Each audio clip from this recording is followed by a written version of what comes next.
آج کل والدین اپنے بچوں کو بڑے شوق سے موبائل دیتے ہیں. چھوٹے بچوں کی بات کر رہا ہوں کہ بچہ اس پہ کارٹون دیکھے، گیم کھیلے، لیکن آپ کو نہیں پتہ کہ آپ کا بچہ موبائل پہ کیا دیکھ رہا ہے. آپ جو اپنے بچے کو ایکسیس دے رہے ہیں یوٹیوب پہ، ٹک ٹاک پہ، وہ بچہ اپنا ذہن و نشو و نما کو خراب کر رہا ہے. کارٹون اکثر دیکھیں آپ نے، بچے لگا کر بیٹھے ہوتے ہیں اور دیکھ رہے ہوتے ہیں، اور وہ کارٹون بچپن سے بچوں کو اس چیز کی طرف لے جاتے ہیں کہ بڑا ہو کر بچہ سوچنے پر مجبور ہو کہ وہ کیا ہے. میں جینڈر کی بات کر رہا ہوں. جیسے ہی آپ کو پتہ ہے کہ LGBTQ، ٹھیک ہے، ہم جنس پرست، ان کارٹون میں ان چیزوں کو واضح دکھایا گیا ہے. دو کریکٹر سیم، دو لڑکیوں کو دکھایا گیا جو جن کا خود آپس میں ایک دوسرے سے پیار ہے، دو مردوں کو دکھایا گیا ہے. اسی طرح کر کے یہ سازش کی جاتی ہے، لیکن ان کارٹون میں سیم کریکٹر دکھایا گیا ہے. دو لڑکیوں کو آپس میں لو از لو کی گیم، دو مردوں کو آپس میں ایک دوسرے کے ساتھ رغبت، پیار، یہ چیزیں دکھائی جا رہی ہیں آپ کے بچوں کو. لیکن والدین سمجھتے ہیں کہ ہمارا بچہ ٹک ٹاک دیکھ رہا ہے، موبائل دیکھ رہا ہے، یوٹیوب دیکھ رہا ہے.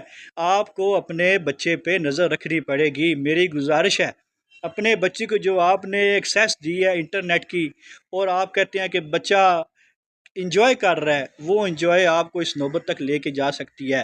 آج جو سوال اٹھ رہا ہے LGBTQ، اس میں بچہ آپ کا بڑا ہو کے سوچنے پہ مجبور ہو جائے گا کہ میری جنس کیا ہے، کیونکہ وہ کریکٹر اس کے مائنڈ میں رہ گیا نا، کہ جب دو لڑکیوں کو آپس میں پیار کرتے دکھایا گیا ہے تو پھر بہت سے چیزیں، بہت سے ایسی جو حرکتیں ہوتی ہیں نا، وہ پھر معاشرے میں پروان چڑھتی ہے.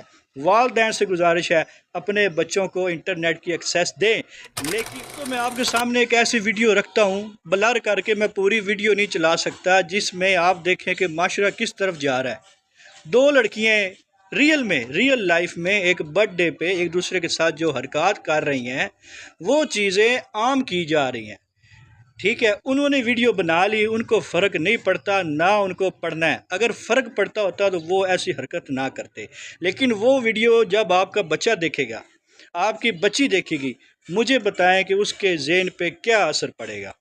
اپنے بچوں کو یہ انٹرنیٹ، ٹک ٹاک، موبائل کے علاوہ اگر تو بیٹا ہے، اس کو مولا علی کے بارے میں بتائیں، مولا حسین پاک کے بارے میں بتائیں کہ ان کے کیا طریقہ کار تھے، ان کی قربانیوں کو بتائیں.